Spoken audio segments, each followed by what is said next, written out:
Anger is misplaced power. You don't wake up in the morning planning to be angry. It comes later. A small disrespect. A sentence that lands wrong. A feeling that someone stepped on your dignity or your control. And in that moment, something inside you ignites. Not because you are evil, not because you are broken, but because you are carrying power with no clear direction. That is what anger is.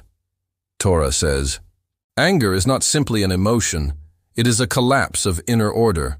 When a person becomes angry, their wisdom departs, and their clarity is replaced by force, not because anger gives strength, but because it removes structure, and the soul begins to swing wildly without balance.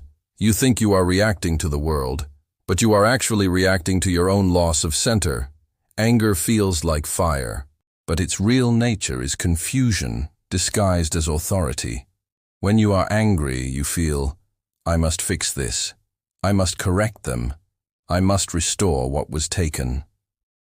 But the Torah view is sharper. Anger is the moment you stop trusting that God is still running the world and you step in to replace him. That is not empowerment. That is spiritual panic. It's not the situation that hurts. It's the feeling that you are no longer protected inside it. That's the real tension. Because if you were truly grounded, you wouldn't need to explode. You would simply stand. The Torah reframes anger as misdirected strength.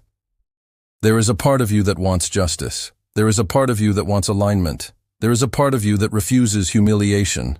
Those are holy instincts. But when they lose connection to patience, humility, and trust, they become rage instead of leadership. Anger is not strength. It is strength that forgot its source. And that is why it destroys first the one who holds it. Anger punishes the angry person before it ever reaches the outside world. It distorts judgment. It burns relationships. It blinds the future. A person in anger cannot see what comes next, only what must be attacked now. That is not power. That is captivity. Torah says, one who guards themselves from anger guards their own mind. Because anger does not just harm your words, it rewrites your perception. You stop seeing reality, you start seeing enemies. And the Torah gives you something radical. Instead of suppressing anger, it teaches you how to reassign it. Not to explode, not to disappear, but to convert. Anger is energy. If you throw it outward, you break the world. If you throw it inward, you break yourself. If you direct it upward, you rebuild your place in creation. That is the rescue. You are not asked to stop feeling.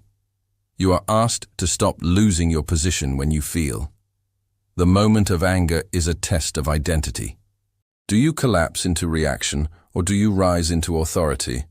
The Torah does not tell you, don't be angry. It tells you, remember who you are before you act.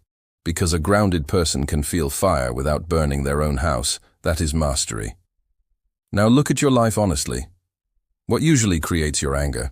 Disrespect, unfairness, feeling unheard, loss of control, fear of being diminished?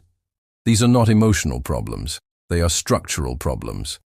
Anger appears where dignity is unclear.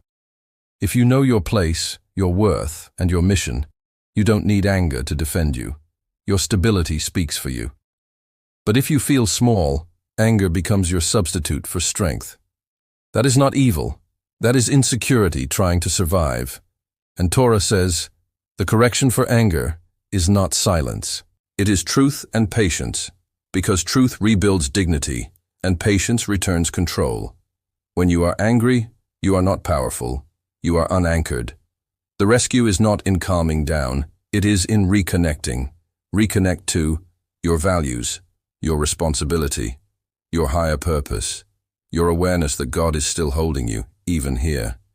Anger disappears when trust returns. That is the key. So the Torah gives you one practical move.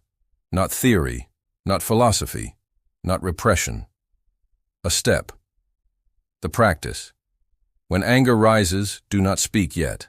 Instead, pause and ask, what is actually threatened right now? My ego or my real purpose? Then choose to protect your purpose, not your pride. If it is your ego, let it go. If it is your responsibility, respond calmly, with structure. That is real strength. You are not weak when you don't explode. You are finally in command. And that is how the Torah transforms anger from destruction into direction. You don't remove the fire. You learn how to hold it without losing yourself. You have been blessed today.